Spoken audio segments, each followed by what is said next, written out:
السلام علیکم ورحمۃ اللہ وبرکاتہ۔ اعوذ باللہ من الشیطان الرجیم، بسم اللہ الرحمن الرحیم۔ وَهَذَا كِتَابٌ أَنزَلْنَاهُ مُبَارَكٌ فَاتَّبِعُوهُ وَاتَّقُوا لَعَلَّكُمْ تُرْحَمُونَ أَن تَقُولُوا إِنَّمَا أُنزِلَ الْكِتَابُ عَلَى طَائِفَتَيْنِ مِنْ قَبْلِنَا وَإِنْ كُنَّا عَنْ دِرَاسَتِهِمْ لَغَافِلِينَ أَوْ تَقُولُوا لَوْ أَنَّا أُنزِلَ عَلَيْنَا الْكِتَابُ لَكُنَّا أَهْدَىٰ مِنْهُمْ فَقَدْ جَاءَكُمْ بَيِّنَةٌ مِّن رَّبِّكُمْ وَهُدًى وَرَحْمَةٌ فمن أظلم ممن كذب بآيات الله وصدف عنها سنجزي الذين يصدفون عن آياتنا سوء العذاب بما كانوا يصدفون هل ينظرون إلا أن تأتيهم الملائكة أو يأتي ربك أو يأتي بعض آيات ربك يوم يأتي بعض آيات ربك لا ينفع نفسا إيمانها لم تكن آمنت من قبل أو كسبت في إيمانها خيرا قل انتظروا إنا منتظرون صدق الله العظيم وصدق رسوله النبي الكريم ونحن على ذلك لمن الشاهدين والشاكرين والحمد لله رب العالمين۔ کتاب ہدایت کے اس نورانی کتاب کے یہ چھٹے چیپٹر کی آیتیں تھیں، ایک آیت نمبر 155 سے 158 تک۔ ان آیات بینات میں اللہ نے ایک مضمون بیان فرمایا جو پچھلے مضمون سے جڑا ہوا ہے، اور قرآن شریف کی آیتیں ایک ایسا لگتا ہے کہ کڑی ہے ایک دوسرے سے، ایک آیت بھی ادھر سے ادھر ہو تو مفہوم خبط ہو جائے۔ پتہ نہیں لوگ کیوں سمجھتے ہیں کہ قرآن شریف میں مختلف یعنی کوئی ایک چیز چل رہی ہے اچانک دوسری چیز شروع ہو جاتی ہے، ہمیں تو نہیں دکھائی دیا۔ کسی کو ایسا ہو کہ اچانک یہ مضمون کیسے بدل گیا، ہم انشاءاللہ اس کو بتائیں گے کہ پچھلے آیت سے کیسا مربوط ہے، اگلی آیت سے اس کا ربط کیا ہے۔ اور یہ سورۃ الفاتحہ کی پہلی آیت بسم اللہ الرحمن الرحیم سے لے کر سورہ ناس کی آخری آیت تک کوئی آیت ادھر ادھر نہیں کی جا سکتی، اس لیے نہیں کی جا سکتی کہ مضمون خبط ہو جائے گا۔ اب یہ کہ اس کی گہرائی پیدا ہو، وہ گہرائی اسی صورت میں پیدا ہو سکتی ہے روزانہ قرآن شریف کی میکسیمم تلاوت اور تھوڑی سی اس کی زبان کی جانکاری، اور قرآن شریف کو نارمل پڑھنا۔ اب نارمل جب آدمی ہو جاتا ہے تو کام کر نہیں سکتا۔ نارملی جیسے ہم دوسری چیزیں پڑھتے ہیں، قرآن شریف پڑھتے ہی رہنا، کوئی وقت اس کا مقرر نہیں، کوئی رخ اس کا مقرر نہیں، کچھ شرطیں اس کی مقرر نہیں۔ یہ ساری شرطیں قرآن شریف میں بیان ہی نہیں ہوئی سرے سے۔ کوئی ایک شرط جو ہم قرآن شریف پڑھنے کے لیے لگائی جاتی ہو، ایک شرط تو دکھائی دے وہاں۔ رسول کریم صلی اللہ علیہ وسلم نے کبھی کوئی شرط نہیں لگائی قرآن شریف کے لیے، صرف قرآن شریف پیش کیا اور کچھ نہیں کیا۔ یہ قرآن خود گواہ ہے، اور لوگ سنتے رہے اور دل کی دنیا زیر و زبر ہو گئی، اور سینکڑوں ایسے پہاڑ تھے جو ریزہ ریزہ ہو گئے اللہ کی خشیت سے، اور سینکڑوں حضرت عمر کا ہی واقعہ دیکھ لیں۔ صرف سورہ طٰہٰ کی صرف 8 آیتوں نے ان کی دنیا بدل کے رکھ دی۔ کیسے پہاڑ تھے مخالفت کے، کیسے بچھ گئے وہ۔ ہمارے دل کو کیا ہو گیا؟ ہمارے دل کے بارے میں اللہ نے پہلے ہی کہہ دیا کہ تم یہودیوں جیسے جو دل ہوئے تھے اس سے بھی زیادہ سخت ہو جاؤ گے۔ ثم قست قلوبکم من بعد ذلک، تمہارے دل سخت ہو گئے، اتنے سخت جتنے سخت پتھر ہوں۔ پتھروں میں بھی اللہ کی خشیت سے کوئی لڑک جائے، کسی میں سے پانی نکل آئے، لیکن تمہاری کیفیت نہیں بدلے گی۔ اتنی سختیاں، بلکہ قرآن شریف کے تعلق سے تو ایسا لگتا ہے کہ باقاعدہ حریفانہ ایک محاذ کھول کے رکھا ہوا، جہاں قرآن شریف کا نام لے بھڑک جائیں، جہاں قرآن شریف کا نام لے تو 10 دلائل دیں۔ کبھی کہیں ایمان کی محنت پہلی ہونی چاہیے۔ کون سی محنت صحابہ پر ہو رہی تھی؟ جو قرآن شریف سن کر ایمان لاتا ہے اس کا ایمان صحابہ کی طرح مضبوط ہوتا ہے، ورنہ باقی تو ہے ہمارے پاس میں کیسے ایمان کے دعوے ہوں اور سخت بے ایمان قسم کا آدمی ہو، نہ کاروبار کے ٹھکانے، نہ زبان کے ٹھکانے، نہ رشتہ داریوں کے ٹھکانے، نہ اخلاق کے ٹھکانے۔ باقی سب ہو رہا ہے، نماز روزے حج زکوٰۃ ہو رہی ہے، نہیں ہو رہا ہے تو اخلاق نہیں ہو رہا ہے۔ اس میں ایمان نہیں آ رہا، اس میں ایمانداری نہیں آ رہی، ہر ایک سے بے ایمان ہے، خاندان سے، رشتہ داروں سے، جس سے دیکھو اس سے بے ایمان ہے۔ یہ ہوتی ہے پھر ایمان کی کیفیت، دعوے ایمان کے اخلاق ایسے۔ تو یہ جو آیت شریفہ ہے، پہلے تو ہم اس کا سیدھا سادہ ترجمہ جو ہمارے ذہن میں آتا ہے وہ کر دیں، جو کہ کتاب اللہ کبھی نہیں ہو سکتا۔ یہ تو صرف مسلمانوں کو اس درجے گراوٹ کہ وہ کتاب پڑھتے ہیں، جھوم جھوم کے پڑھتے ہیں، معنی نہیں معلوم۔ ہمارے تو ملک میں کئی غیر مسلم بیچارے پوچھتے ہیں کہ آپ تمہیں سو واچو چھو، آپ پڑھ کیا رہے ہیں؟ بابا ہم قرآن شریف پڑھ رہے ہیں۔ بولے آپ کو سمجھتا ہے سب؟ مطلب کیا میں بیوقوف یا گدھا دکھائی دیتا ہوں کہ مجھے سمجھے نہیں اور ایک کتاب پڑھتا رہوں؟ ایسا ہاں، یہ تک کہ بھی عقل اور ہوش نہیں رہا کہ کسی غیر کو پتہ لگے کہ یہ وہ کتاب ہے جس کو سمجھنا نہیں ہے، خریدنے والے کو، پڑھنے والے کو، پھر بھی پڑھا کرتا ہے، جھوم جھوم کے یاد کیا کرتا ہے، تراویح میں کھڑا ہو کے سن جاتا ہے۔ بولے ایک آیت کا مطلب تو بتائیں، جو مجھے معلوم نہیں۔ ہائے ہائے، کیا تصویر بنی ہوئی ہے، کسی کو کوئی ہوش ہے؟ بڑے بڑے دستور ہمارے یہاں بنا کر دے دیے، وہ دستور دینے کو تیار نہیں، بلکہ اسے قریب جانے کے لیے اجازت نہیں ہے۔ اگر جانا بھی ہو، کوئی چلا ہی جائے ضدی، تو اس کے لیے میری تفسیریں رکھی جائے، ہر آیت کی تفسیر میرے کرنا جانے۔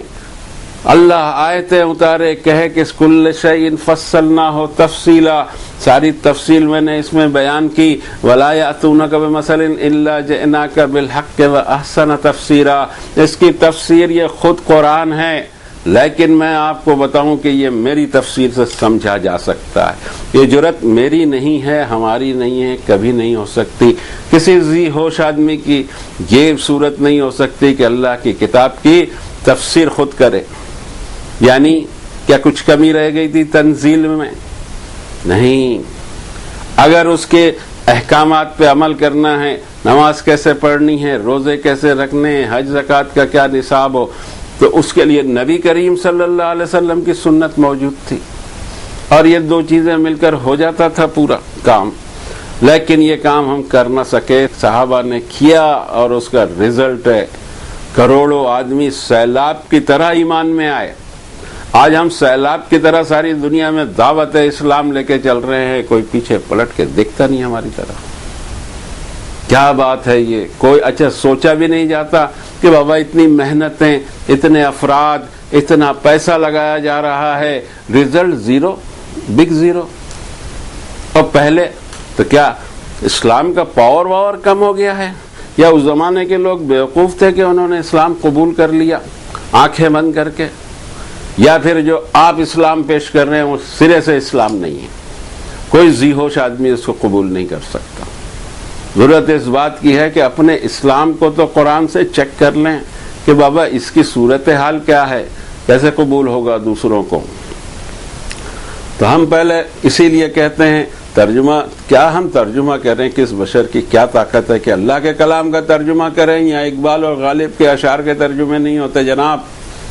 حقیقت یہ ہے کہ ہم اس کے مفہوم سے قریب ہونے کی کوشش اس لیے کر رہے ہیں کہ جو ہمارے ذہن میں آتا ہے آپ کی زبان میں پیش کر رہے ہیں۔ ہونا یہ چاہیے تھا کہ عربی کو آپ اپنی زبان بنا لیتے۔ رسول کریم صلی اللہ علیہ وسلم کی اسکیم کو ہم فیل کس طرح ہم نے کیا ہے معلوم؟ 2 زبانوں کا فارمولہ دیا تھا رسول کریم صلی اللہ علیہ وسلم نے، ایک تمہاری مادری زبان، دوسری تمہاری دینی زبان۔ نمازیں بھی اسی میں پڑھنا ہوگا، قرآن شریف بھی اسی میں پڑھنا ہوگا، دعائیں بھی اسی میں کرنی پڑے گی، تسبیحات بھی اسی میں کرنا۔ ہم نے کہا نہیں کریں گے، ہم نے اپنی سیکنڈ لینگویج نہیں بنائی عربی کو، ورنہ یہ دور نہیں دیکھنا پڑتا۔ اب کوشش کرتے ہیں کہ اس کے مفہوم کو بیان کر سکے، ہو سکتا ہے ناکام ہو، اللہ ہمیں معاف کرے۔ اور یہ کتاب قرآن مجید، اس کو ہم نے نازل کیا ہے، بڑے مبارک کتاب، اس کو فالو کرو اور اپنے انجام سے ڈرو تاکہ تم پر رحم کیا جائے۔ یہ چانس اب تمہارے پاس نہیں رہا کہ تم یہ کہو کہ ہم سے پہلے 2 بڑے گروپ پہ کتابیں اتاری گئی تھی اور ہم ان کتابوں کی درس اور پڑھنے سے غافل تھے۔ یہ کہنے کی بھی تمہارے پاس گنجائش نہیں رہی کہ اگر ہم پر کتاب نازل کی جاتی تو ہم یہ دونوں گروپ سے زیادہ ہدایت پر ہوتے۔ تحقیق تمہارے پاس تمہارے رب کے اوپن اسٹیٹمنٹس آ گئے، ہدایت آ گئی، رحمت آ گئی۔ اب اس سے بڑھ کر ظالم کون جو اللہ کی آیتوں سے بند ہو کر بیٹھے؟ ضرور ہم ایسے لوگوں کو جو ہماری آیتوں سے کتراتے ہیں، رکے رہتے ہیں، بند رہتے ہیں، بری طرح کا عذاب دیں گے ان کی اس حرکت کے کارن۔ اب کیا انہیں ایک ہی چیز کا انتظار ہے کہ فرشتے آ جائیں ان کے پاس، یا آپ کا رب ہی آ جائے، یا آپ کے رب کی بعض نشانیاں آ جائیں؟ جس دن آپ کے رب کی بعض نشانیاں آ جائیں گی، کسی نفس کو ایمان فائدہ نہیں دے گا اگر اس سے پہلے وہ ایمان نہ لایا ہو اور اپنے ایمان میں نیکیاں نہ کمایا ہو۔ آپ ان سے کہیے انتظار کیجئے، ہم بھی انتظار ہی تو کر رہے ہیں۔ یہ تھی آیت بینات کا جو ذہن میں مفہوم آیا۔ اب اس پر سوچتے ہیں کہ پچھلے مضمون سے اس لیے جڑی ہوئی ہے کہ ایک زبردست کتاب جس کی تعریف میں قرآن شریف میں کئی آیتیں ہیں، اس کا تذکرہ کیا۔ ثم اورثنا الکتاب، فرمایا کہ تم کو وارث بنایا بنی اسرائیل، اور 3000 سال تک اس کتاب کا وارث بنایا۔ قرآن شریف کی تنزیل کو ابھی 1400 سال ہی ہوئے ہیں، 3000 سال تک دنیا کے ایک زبردست علاقے کو اللہ تعالیٰ نے کئی انبیاء پیدا کیے جنہوں نے یحکم بہ النبیون الذین اسلموا، اسی کے احکامات یہودی علماء اور درویش نے لاگو کیے عوام پر، جو مانتی تھی اس عوام پر، اور اسی کے پابند بنایا حضرت عیسیٰ کو جو انجیل دی، وہ تورات کا ایڈنڈا ہے، مین کتاب ہی تورات شریف رہی ہوئی ہے، جس کو ابھی ہم دیکھتے ہیں تو old Testament and new Testament, gospel یا انجیل، اور اولڈ ٹیسٹامنٹ مانی تورات شریف۔ اب اس کو عربی میں عہد نامہ عتیق اور عہد نامہ جدید کہتے ہیں۔ یہ مجموعہ ہوا 2 کتابوں کا۔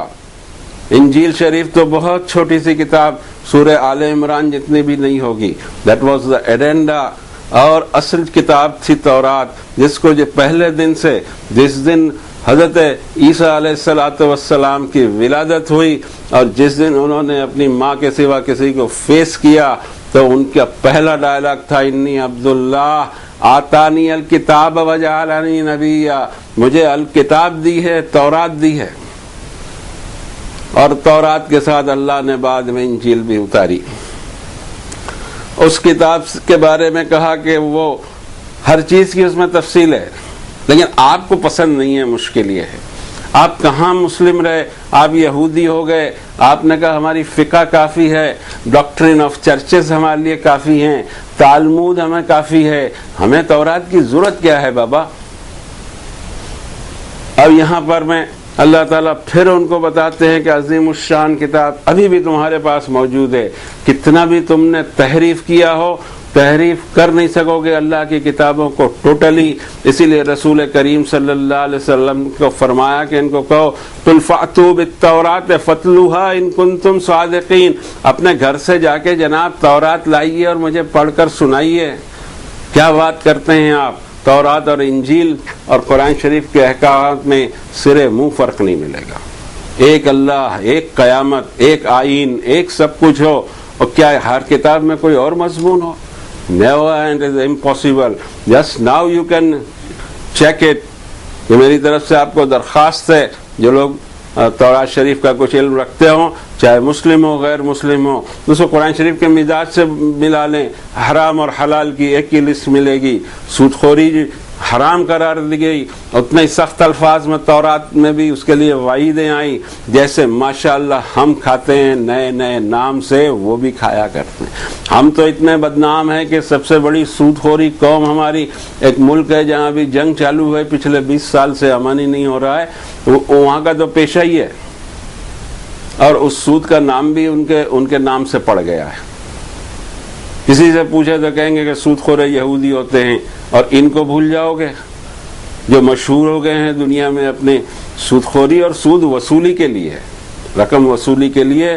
ان سے زیادہ طاقتور ہے نہیں، پگڑی پہن کے آ جائیں گے اور وصول کر کے جائیں گے آپ سے، یہ معلوم ہے سب کو۔ لیکن دوسرے ہی برے دکھیں، وہ قوم کبھی سدھرا نہیں کرتی۔ تو اس میں بھی شراب کی ممانعت، انجیل میں بھی ممانعت، سود کی بھی ممانعت، بے پردگی کی بھی ممانعت، دوسرے جتنے گناہ ہیں سب کی ممانعت، لیکن کرتا ہے کوئی، راستے نکال لیے جاتے ہیں۔ ہم کون سے کم ثابت ہوئے ہیں؟ ہم نے کہاں قرآن کو لاگو کیا ہے؟ ہم تو ہماری فقہ کو لاگو کر کے چل رہے ہیں۔ اب پتہ نہیں اس کو کہاں تک اللہ کے یہاں قبول ہوگی۔ اللہ کے یہاں اس کی کتاب کے مطابق ہم پر فیصلے ہوں گے یا کچھ اور ہماری سمجھ سے باہر ہے، ٹوٹلی باہر ہے۔ کسی بھی مجسٹریٹ کو یا کسی جج کو یا کسی بھلے سپریم کورٹ میں بھی چلے جائیں، لاگو تو فیصلے اس ملک کے آئین کے برابر ہوتے ہیں، اور پھر حشر کے دن الگ الگ آئین ہوں گے۔ یا آپ کا بنایا ہوا آئین اللہ کو قبول ہوگا؟ ہمارے سمجھ سے باہر ہے۔ تو فرمایا کہ وہ کتاب تو ان کے لیے نازل کی، انہوں نے جو وہ حشر کیا اس کتاب کا وہ تم نہیں کرنا مسلمانوں، یہ کتاب میں اس میں نازل کر رہا ہوں، مبارک ہے یہ، اس کو فالو کرو۔ ہم نے کہا نہیں ہوتا، ہم ہمارے بڑوں کو فالو کریں گے۔ ربنا انا اطعنا سادتنا و کبرانا فاضلونا السبیلا، اللہ ہم نے ہمارے سرداروں کو اور ہمارے بڑوں کو فالو کیا، یہ گھاٹ پہ ہم کو لے آئے۔ سارا سلسلہ ایسا ہو گیا ہے، تو اتباع ہو نہیں رہی ہے، تقوی آتا نہیں ہے، تقوی کے درس دیے جاتے ہیں۔ اور یہ بھی بتا دیا تھا کہ دیکھو جو میری پچھلی کتابوں کا حشر بنایا اس انسانیت نے، تم وہ نہ کرنا، تم نے وہی کیا۔ رتی بھر بھی فرق نہیں ہے، قرآن شریف میں آیتیں اتر جائیں، لیکن ہم کو سدھرنا ہو تب تو، اور ہمارا دین قرآن شریف سے آیا ہو تب تو، ایکسیڈنٹلی کسی خاندان میں پیدا ہو گئے وہ ہمارا دین، اللہ ہی رحم کرے، پتہ نہیں کیا ہے۔ یہ کئی دین ہوتے ہیں، دین تو سوچ اور سمجھنے کے بعد میں آدمی کا ایک فیصلہ ہوتا ہے۔ پیدائش سے کوئی ہندو مسلم سکھ عیسائی نہیں ہوتا، لیکن یہاں پورا دین، جس آدمی کے پاس جائیں، صرف مسلمانوں کا روگ نہیں ہے، جس کے پاس جائیں تو بولے پیدا ہوا ہوں وہ دین پہ چلتا ہوں، اللہ ہی رحم کرے۔ تو فرمایا وہ حشر نہیں کرنا میری کتاب کا، کہ مثل الذین حملوا التوراۃ ثم لم يحملوها كمثل الحمار يحمل اسفارا، مثال ان کے سامنے رکھو جن کو میں نے تورات اٹھانے کو دی تھی، تورات ان سے اٹھائی نہیں گئی، گدھے جیسی بہت ساری کتابیں اٹھا لی۔ گدھے کی یہ بری مثال اس قوم کے لیے دی جا رہی ہے جنہوں نے اللہ کی آیتوں کو جھٹلا دیا، اور اللہ ایسی ظالم قوم کو ہدایت دیتا نہیں۔ ہم کو ہدایت کہاں سے ملے گی؟ ہم نے بھی یا اللہ ٹرکوں سے، ویگنوں سے کیا کیا نہیں کتابیں لکھ ڈالی، شرحیں اتنی لکھ ڈالی، یہ کتاب وہ کتاب، ایک قرآن شریف اٹھانا ہم سے ہوا نہیں، بہت سارے شریف اٹھا لی، اور ہماری مثال سورہ جمعہ میں اللہ نے دی ہے۔ کہا تھا کہ مثل الذین حملوا التوراۃ، جن کو تورات اٹھانے کو دی تھی ان کی مثال اپنے سامنے رکھنا، وہی حرکت ہم نے کی۔ اور حدیث شریف میں بھی کہیں پڑھا تھا کہ تم ہر وہ بل میں گھسو گے جس میں یہودی گھسے ہیں۔ اب اس کے بعد میں اس کی مخالفت میں بھی ماشاءاللہ اتنی زیادہ کمر بستہ ہیں بعض لوگ، ہمارے تو سمجھ میں نہیں آتا کہ اللہ سے مانگیں گے کیا حشر میں؟ اتنی نمازیں پڑھی فرض، اتنی نفلیں پڑھی، اتنی چاش پڑھی، اتنی یہ تہجد پڑھی، اس کا سب کا ثواب، اور آپ کے قرآن سے لوگوں کو روکا، اس کا بھی ثواب اس کا چاہیے۔ الگ الگ بہانوں سے روکا، جو ہو سکتا تھا اس بہانوں سے، آپ کی کتاب کی طرف آنے نہیں دیا لوگوں کو۔ کتنا بڑا کارنامہ ثواب کا کیا ہے، اس کا بھی ثواب دیجیے۔ واہ! تو رب تعالیٰ فرماتے ہیں اس کو فالو کرو۔ ایک حدیث شریف کہیں سنائی نہیں دے گی آپ کو، اس لیے کہ اس کو سنایا جائے تب نہ، سنانے کے لیے تو لپسٹک، ناخن پالش، بال اور سب یہ مسئلے ہیں، یہ سب سنانے کے لیے مسئلے نہیں ہوتے ہیں۔ اس کو سنانے سے زد پڑ جاتی ہے بابا، اس کو سنانے سے لوگ قرآن شریف کے قریب ہو جاتے ہیں، پھر میری شریف کہاں سے چلے گی؟ میری بھی تو ایک کتاب ہے شریف، وہ کہاں سے چلے گی؟ یہ حدیث حضرت علی سے روایت شدہ ہے، حضرت علی سے بہت کم روایتیں ہیں، اور یہ ہمیں ملتی ہے مشکات شریف کے باب فضائل القرآن فصل ثانی میں، جا کے دیکھ لیجئے، گھر میں پڑھ لیجئے۔ حضرت حارث اس کو بیان کرتے ہیں صاحب مشکات تک کہ میں مسجد کی طرف سے گزرا تو دیکھا لوگ مسجد میں بیکار کی باتوں میں مشغول ہیں. میں نے جا کر یہ معاملہ حضرت علی کے سامنے رکھا تو انہوں نے پوچھا یہ لوگ ایسا کر رہے تھے؟ میں نے کہا ہاں. حضرت علی نے فرمایا کہ میں نے رسول اللہ صلی اللہ علیہ وسلم کو کہتے سنا ہے کہ خبردار دنیا میں فتنہ اٹھے گا. میں نے پوچھا یا رسول اللہ صلی اللہ علیہ وسلم اس سے بچنے کی ترکیب بھی بتا دیجئے. آپ نے فرمایا وہ ہے صرف کتاب اللہ، اس میں خبریں ہیں تم سے پہلے لوگوں کی اور حالات ہیں تمہارے بعد پیش آنے والے، اور تمہیں موجودہ دور میں کیا کرنا چاہیے اس کے بارے میں فیصلہ کن احکامات ہیں. قرآن ایک فیصلہ کن چیز ہے، کوئی فضول بات نہیں ہے. جس نے قرآن کو زبردستی چھوڑا توڑ کے رکھ دے گا اس کو اللہ. یہ الفاظ ہیں قسمہ اللہ، اللہ اس کو توڑ کے رکھ دے گا. کیا خیال ہے ہماری بھی تو ریڑھ کی ہڈی ٹوٹی ہوئی ہے، فٹ بال بنے ہوئے ہیں، دونوں طرف سے کک لگ رہی ہے، اوپر سے 2-4 کک ریفری بھی لگا دیتا ہے، حالانکہ اس کو حق نہیں ہے لگانے کا پھر بھی لگاتا ہے. جس نے قرآن شریف کو زبردستی چھوڑا توڑ کے رکھ دے گا اللہ. جس نے قرآن کے علاوہ کہیں اور ہدایت کی تلاش کی گمراہ کر دے گا اس کو اللہ. قرآن شریف کے علاوہ بھی کسی شریف میں ہدایت ہو یہ حدیث شریف اس کی تردید کرتی ہے. کسی شریف میں کوئی ہدایت نہیں ہے اور ہے تو صرف قرآن شریف میں، ورنہ اس حدیث کو نکال دیا جائے ذخیرہ حدیث سے. چھپا تو لیا گیا ہے خوبصورتی سے، بیان کہیں ملے گا نہیں آپ کو. آپ نے 500 وعظ اور بیان دینی سنے ہوں گے، کبھی کسی عالم نے یہ حدیث آپ کو سنایا ہی نہیں ہوگا. I am sure about that.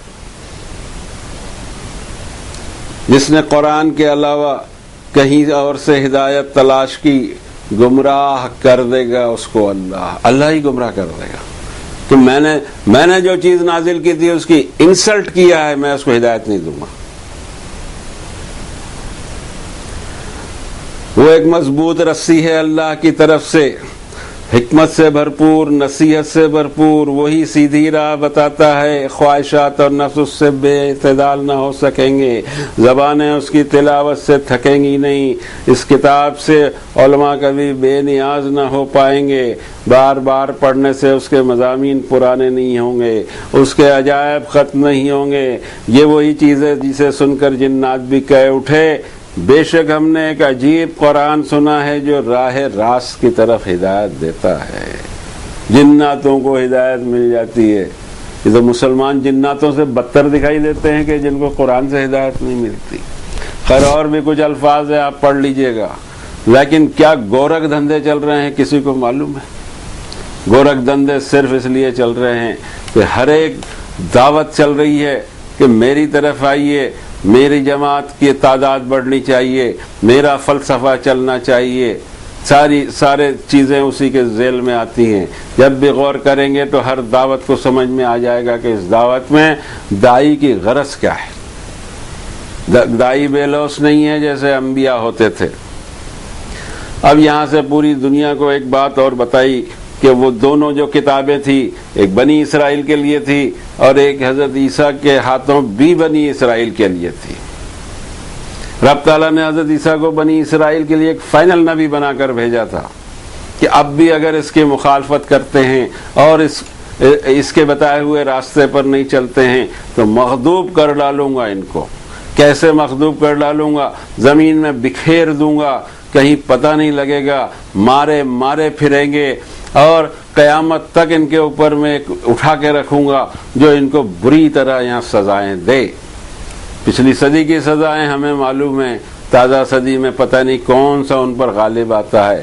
استاذن ربکم کہ اللہ نے اوپن اناؤنسمنٹ کر دیا کہ قیامت تک تم پر کوئی نہ کوئی کھڑا کروں گا. مغضوب اس کو کہتے ہیں کہ اس کا وطن ہو بے وطن کر دیا جائے، دولت اس کی ہو دوسرے مزہ کرے.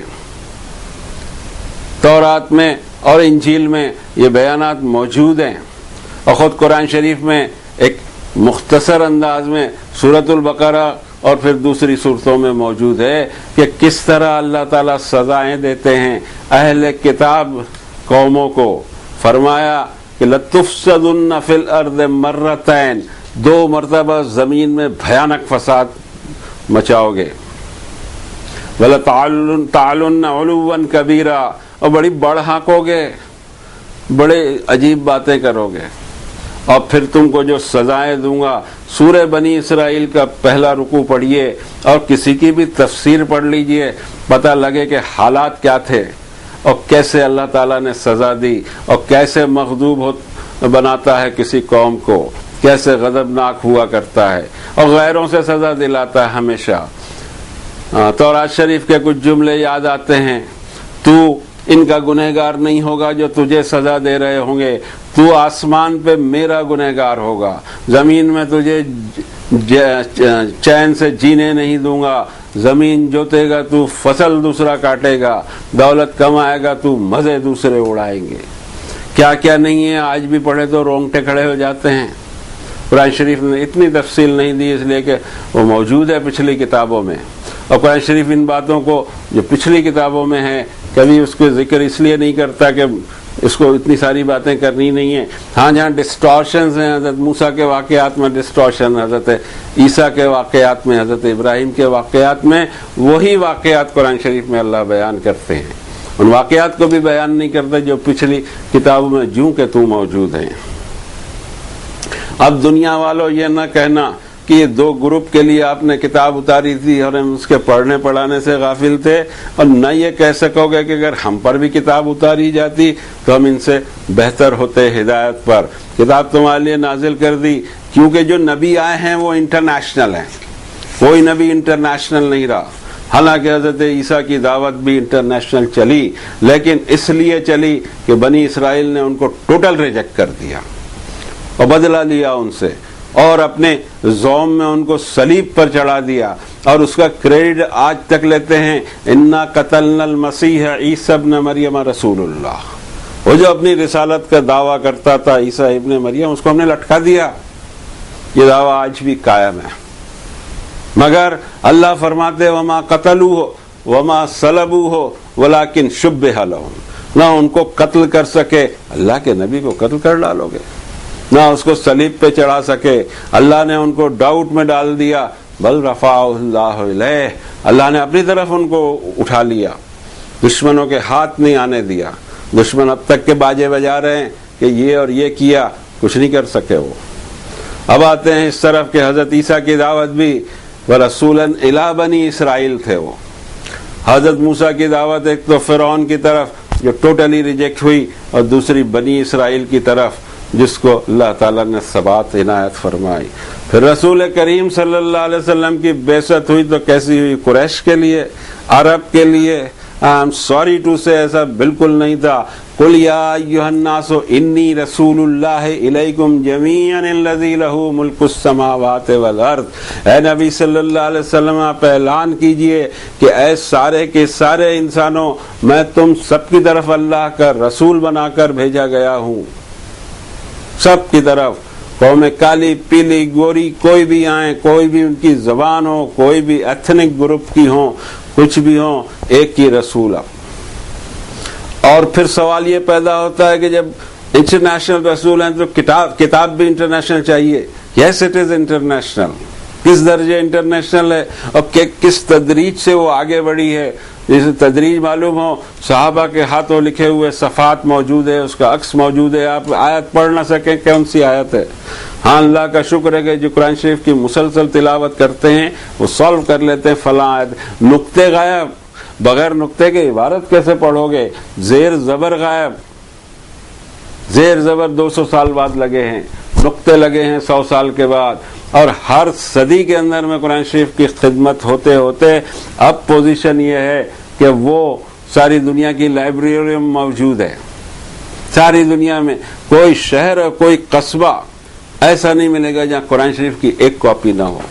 کوئی لائبریری دنیا میں نہیں ہے کہ جہاں قرآن شریف کی ایک کاپی نہ ہو، any library top to bottom. اس کے علاوہ سی ڈی پر بھی وہ، ٹیپ پر بھی وہ، ٹی وی پر بھی وہ، کمپیوٹر بھی وہ، اور اب تو موبائل پر بھی وہ۔ اب رہا سوال ترجموں کا، 2000 زبانوں سے زیادہ ترجمے ہو چکے ہیں۔ ایک ہی بادشاہ کو اللہ نے توفیق دی